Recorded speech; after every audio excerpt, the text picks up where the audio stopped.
WRHU. Radio Hofstra University. For 88.7 FM WRHU, I'm Max Acko. As we continue our Alumni of the Week series, this week we are joined by Winter 2011 graduate Casey Viera. Casey, thank you very much for joining us today. Of course, man. I appreciate you reaching out. Always good to hear from some of these, I guess, newer faces, unfamiliar faces for me, but love hearing from the RHU guys, men and women, I should say. And it's good to be talking with you. Thanks for reaching out. No problem. It's always nice to reach out to the Alumni Network for a pretty expansive one at that. But Casey, I think the first question, you're obviously a 2011 graduate. Our last couple before you were more a bit recent. Can you give us a bit of what your background is, what you did at Hofstra, and then also what you've done in your professional career so far?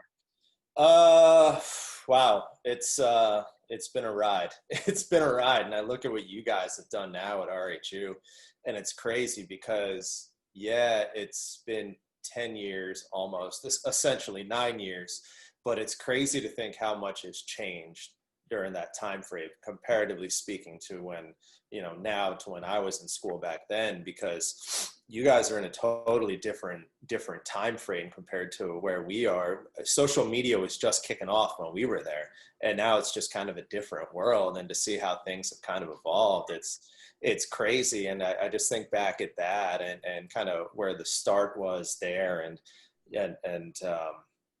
how things have gone ever since.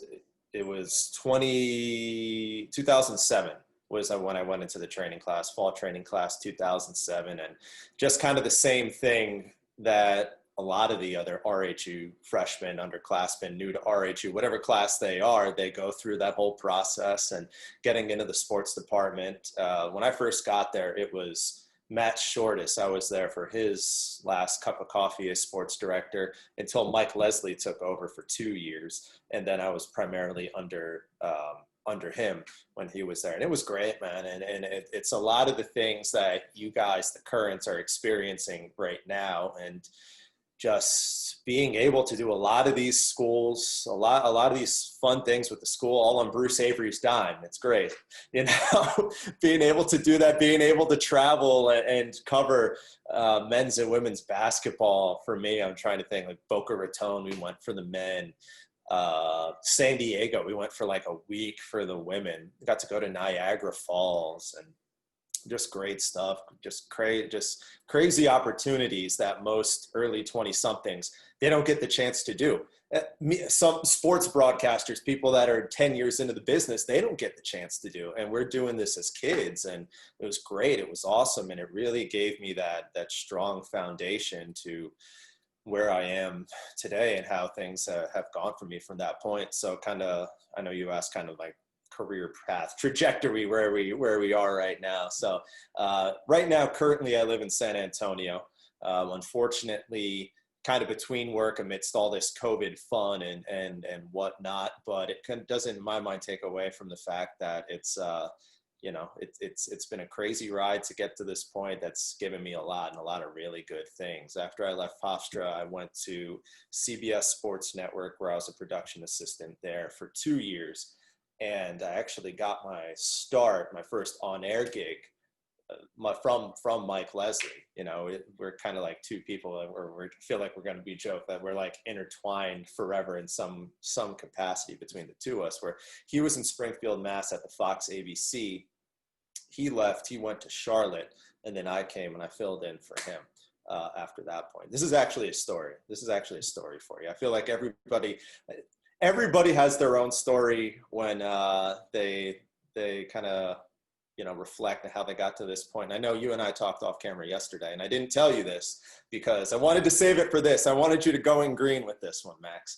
So I got my start first on-air gig, like I said, at the Fox ABC in Springfield, Mass. And they always say you have to do something to just kind of stand out, just kind of make that bold impact, because in this field, everything's so damn competitive where you just got to separate yourself in that slightest little razor thin margin. If you can do it to get ahead, you got to do it. So the way it went for me was I knew the news director there. He had my demo reel. And this was right after Mike left in the summer. So we were coming near the start of football season. And I knew he had my reel. I knew he knew who I was. but I hadn't heard anything back for like a month. So I remember one day I'm sitting there doing my behind the scenes work at CBS Sports Network. And I'm like, man, I got to make something of my life. You know, if I'm all in on this, I want to do this, like, let's go. So what I did was I drove up from the city about 3.5 hours to Massachusetts, to the station, and essentially went right to the doorstep. And I was like, hey, this news director around? Or literally right to the secretary. I said that, you know, is he around? I want to talk. And she said, no, but if you give me like an hour, he's here, but he can give you a call back. And I'm like, all right, well, I drove all the way up here. Might as well wait it out. So got a turkey burger at the restaurant across the street. He calls me back, calls me over. We go have a conversation. I left with the job. I'm doing the football show a couple weeks later and getting the career path started. So it was pretty cool. You know, that was really good. And basically from there, went to El Paso, Texas, doing weekends there, weekend sports at the CBS there, an experience I'm eternally grateful for so many levels. Professionally, of course, I worked under a gentleman named Lou Romano, actually an East Coast guy, a Bronx guy, somehow ended up in El Paso too, but go figure. He was a veteran of the business, and he taught me a lot of the things that you don't learn inside of the classroom. You know, a lot of the things, just the business side of things. I know John Mullen always tells you guys, I want to know how you think. Does he still say that? It's been a while, right? I think I've only heard it once. Yeah, well, I remember the first time I sat with Mullen, he's like, I want to know how you think. And I like referred to something in like the handbook or something like that. He's like, no. Like, how do you think? So it was like kind of like that a little bit, but not as, on a, I guess, a little bit of a broader scale, so to speak, a little bit of that advanced scale. So he was a guy, Lou Romano, going back to him, I'm very grateful for it because he helped me on so many of the business side of things and the stuff that really makes local news and TV stuff run, and it goes beyond what you put on a demo reel. You know, it's a business. So I've learned. So of course I'm learning right now. So El Paso, I was there for 2 years. I went from there to the CBS in Shreveport, Louisiana for 2. I was sports director there. You know, being a Jersey guy, an East Coast guy through and through. It was a culture shock move until El Paso. But then I moved to Louisiana, and it was like a totally different world and so many aspects. Have you ever been to Louisiana or no? Nope. Yeah, and you're a Chicago guy, so you'd experience the same thing going there, bro. So it was like I went down there, and it was just kind of one of those things like, what am I getting myself into? You know, first SD gig in a place I don't know. Thankfully, the guy who I oversaw, the weekend guy, the number 2 guy, he was a local from the area, born and raised. He'd been at the station. So, I mean, he made my life, Rashad Johnson is his name. He made my life infinitely easier. And, you know, I had a great time there and kind of continuing the career path. Most recently, after that, I went to regional sports show in San Antonio. And the goal was always to stay in Texas because that's where my fiance, now wife, is from, was to ultimately get back to San Antonio, Austin, this area, because as you know, with this career path, man, you go way all over the place. And we were just tired. We were tired of the long distance thing, you know? So we waited it out a little bit, waited it out for a few months. I ended up here as a senior producer and anchor for a show, Sports Tonight, here, which was an awesome experience. 3 30-minute, you know how it is in local newscasts, bro. It's always, you get your 3 minutes at the end of your 5:30, you get your 3 minutes at the end of the 10, you go home, and that's it. We did 3 30-minute shows a night. So, I mean, this is gold. Like, that's a sports fan's dream, you know? And being able to do that, and we went all across the state. Of course, being in San Antonio, covering the Spurs. First question I asked Greg Popovich post-game after they get destroyed by the Celtics was something to the effect of how Kemba Walker was, you know, cutting them up so effectively defensively. And Pop just looks at me and goes, that's a silly question. They just did. And I'm like, all right, I guess I'm part of the fraternity now, the San Antonio media fraternity. Well, your journey's definitely taking you around the U.S. and especially in Texas. So really one of our alumni who's gone everywhere. And I think now a bit of a tougher question for you because you got to think back a while now. Okay. Why did It's you only 10 years, man. I'm only 31. I'm only 31. I'm not 51. So the memory's still there. The memory's still there for college for the things I want to remember. There's other things, as you know, right now as a college guy that just conveniently slip your mind. But that's a different conversation. But yeah, all right, shoot. So why WRHU and even Hofstra? So kind of a two-parter there. I mean, the reason you're sitting there right now, opportunities. I wanted to stay in the tri-state area, and I wanted to go to a school for the sake of full disclosure. I had it down to Hofstra, I had it down to Fordham, I had it down to Quinnipiac. I mean, 3 schools are great that are great at what they do. I wanted to stay in the tri-state area, I wanted to be relatively close to home, and those were 3 options. And I think the big reason why that I was really sold on Hofstra was just kind of that sense, especially within the station, especially within the sports department, that sense of just community, just being able to keep these lifelong friends with these men and women for forever. It was that just felt different than the other 2 options. And on top of the fact, of course, that there was plenty of well beyond qualified people to learn from, everyone down from Bruce and Ed, God rest his soul, and John Mullen, all those guys. I mean, you meet them, you talk to Ed Engels right off the bat, and he's talking about how he would call Muhammad Ali boxing matches and all this stuff. You're like, as a 18, 19-year-old kid, you hear that, you're like, all right, well, this is a guy I want to learn from. And to this day, it's a guy I wanted to learn from. I feel like I was fortunate enough to take something out of it while I could. And that stuff was a big reason why. And once I got involved and really getting into the nitty gritty of the sports department, I know I had a few conversations when kind of the choosing where you're going to go aspect of things. I can't remember who it was, but it was someone in the sports department at the time, kind of gave me like a keyhole view at it, I guess you could say. But once I got like the real big picture, it was sitting in the studio as a PA or a runner for a men's basketball game, and just seeing the way how everything operated there, just kind of like the flow and just everything about it. I was like, this is cool, man. This is cool. There's like, it's room for growth. If I bust my butt, I'm going to have opportunities to do a lot of cool things, which I did. And I'm grateful for it, man.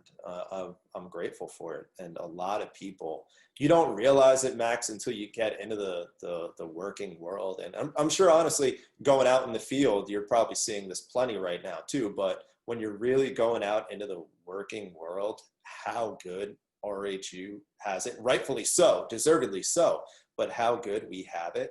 Because I'm just thinking at some of these other schools, it's like they call basketball and that's it. They do the 30 basketball games and nothing else. They do football. Who can say that they're the home of the Islanders? Like what? Who can say they're the home of the Islanders? Who can say that from a news standpoint of things, I know we're talking sports specifically, but I'm just going to give credit where credit's due, that this is an award-winning news team year in and year out, and just producing so many successful people on that front. And I think that it's just a testament to, as the operation of WRHU as a whole, to we know what we're doing. We know what we're doing. You get people in there, you work hard, you do your job, success is going to come of it. And years later, you're seeing that. People I went to school with, great opportunities right now everywhere, well beyond sports, in news. And I think that's something in due time, once you're in the professional field a little bit more. And even the simple things of just kind of going to go back to the John Mullen here, the way you think in the field, it feels like Hofstra is just so much further ahead of the game than everybody else. And I credit a lot of that to my success that I have today. Yeah, I mean, it's definitely evident with you and a lot of our alumni, just the success you guys have had and kind of trailblazing for our generation now. You're being nice, man. You're being nice. You told me about that big Excel sheet that you had with all the alumni. And what did you say? Left a lasting impact? Yeah. Yeah, I don't know. I was like, man, this is a very broad term, lasting, you know. But thank you. I appreciate that. Thank you. Casey, the next question, you touched on it a little bit in the first answer. What are some of, I'd say, the 2 or 3 biggest things WRHU taught you while you were there? I think how to be a pro. Um, how to be a pro is probably, despite what I might be portraying in this conversation right now, I might be the most, suited up, white collar kind of guy for someone who's worked in TV for the past, however, 10 years or so. Um, but how to be a pro and interact and well, what's the thing, the term they say, it's pre-professional development. Yep. That's Is they still beating that into the ground there? Yep. Right. It kind of works. I mean, it kind of works. It's it seems like a very backwards process having a 20-year-old be or oversee what a 19-year-old does. But you know what? It works. It works. It gives you a perspective of how things work in the real world, that it's, you gotta bust your butt for it. You gotta bust your butt for it. And I think WRHU is the best place you've really learned that.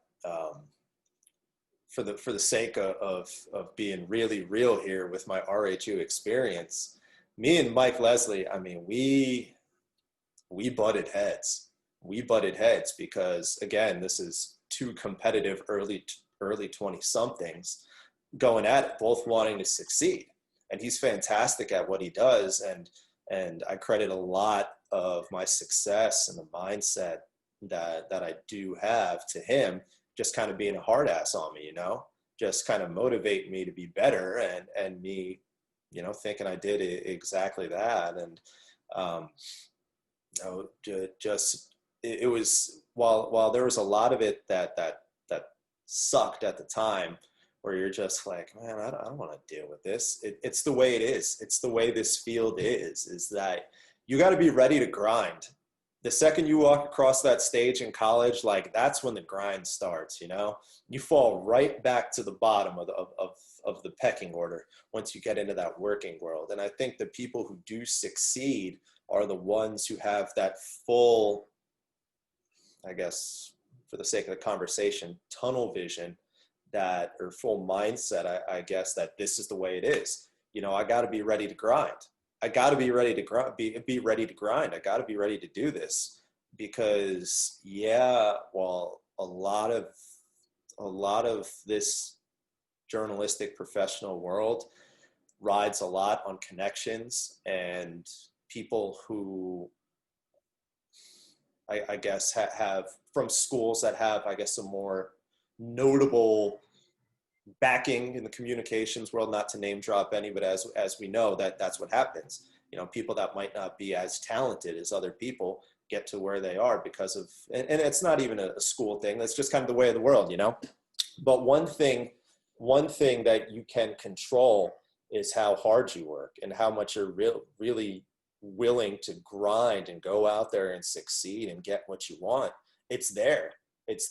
I think I'm an example of showing that the stuff is there, but you just got to be willing to do it.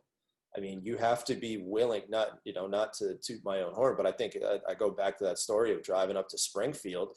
That was my moment where I'm like, hey, like, this is a window of opportunity I got to take advantage of, And once that window of opportunity comes, if you're fully committed to wanting to do it, you have to break through that window. You have to crash through that window, and you have to take it, and you have to just grab that while it's there, because it could go away just like that. And then all of a sudden you're at a loss, So I think the big thing I took away above all else from RHU, I guess really 2 things.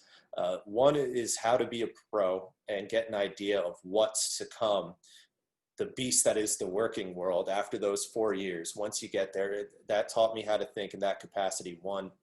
And the other is kind of piggybacking off of that is just how to grind, you know, how to build that mindset, how just to be tough, be callous with it. You come across a lot of problems. If you can encounter a lot of the problems that you have in the working world, and you come across those when you're 19 and 20 and you get through it, you get through it, and you know in advance this is what to expect. And that's what makes you tougher in this business. It does. So I'm grateful for that. Yeah.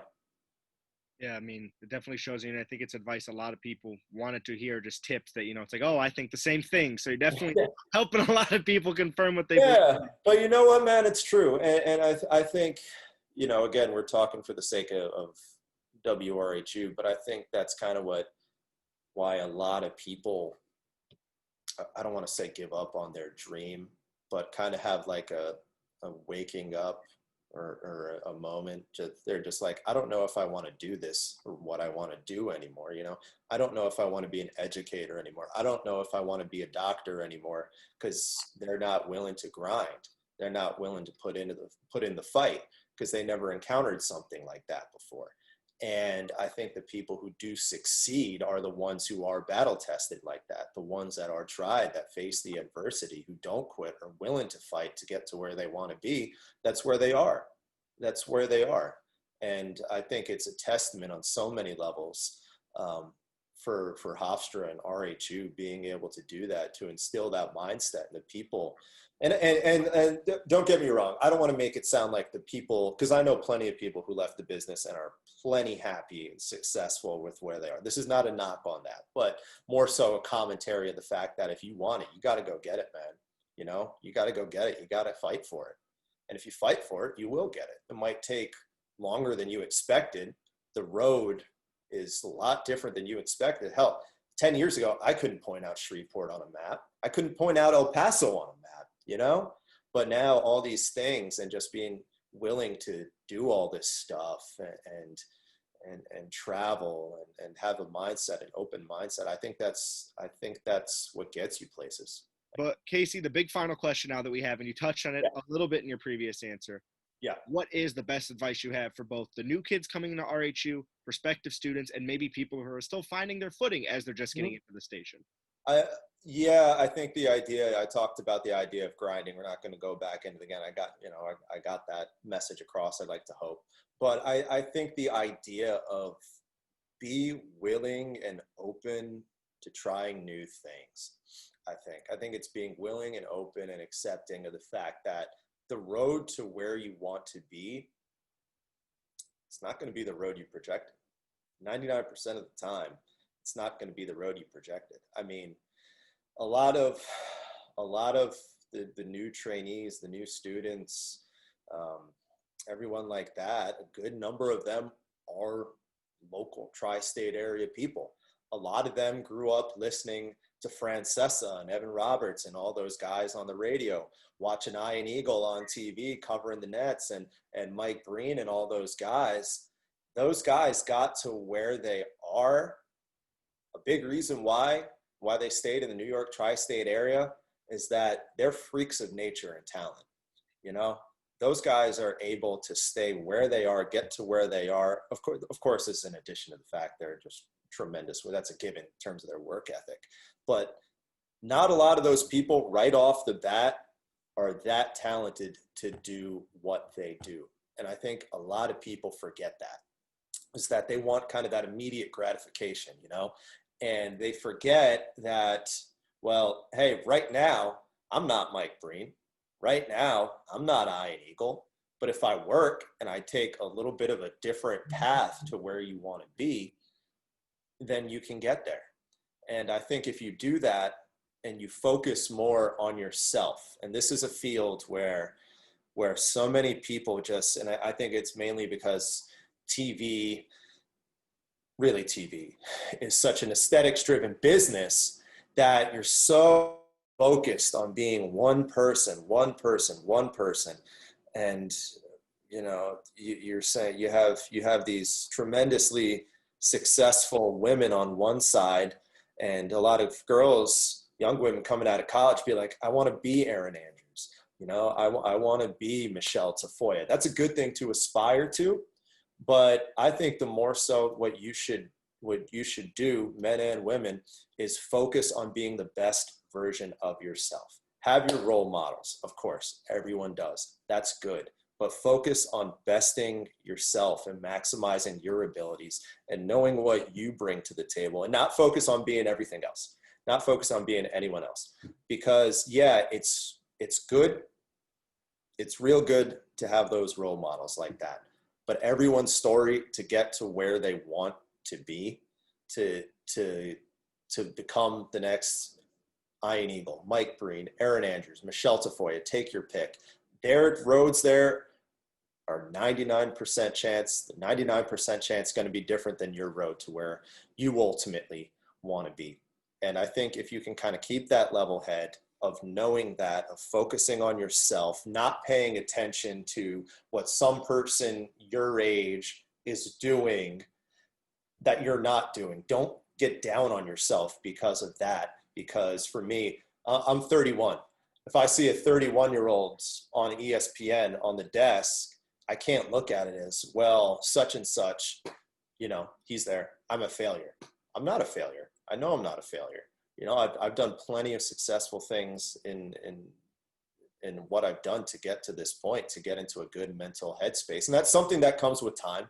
You know, Casey at 24, 25 years old, it's not going to say that. Casey at 31 years old, after experience things, is going to say that. But that's why you bring me on, right? So I can give you this kind of advice to tell you to kind of keep a level head. And I think that's what it's all about, man. And it's not, especially at RHU, that's kind of like the gift and the curse of that place, is that it's so competitive that you see these people above you, names above you, and you're like, all right, I have to be better than Jared Greenberg. I have to be better than Keith Arizari. I have to be better than Mike Leslie. Otherwise, I'm a failure. No, that's not the case.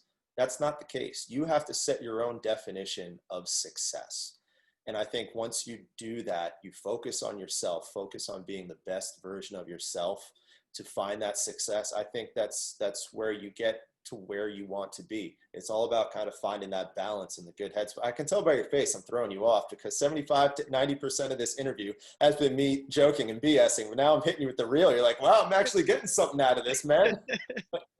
But no, it's yeah, it's put a bow on things, dude. It's you know, it's an experience that I'm very much grateful for. Very much grateful for Bruce and John and Ed and all the alumni before. I'm grateful for a lot of you guys after this, you know, to see that you guys that the way all the things that you guys are doing and the steps that RHU is taking and how it looks in a 9-year span.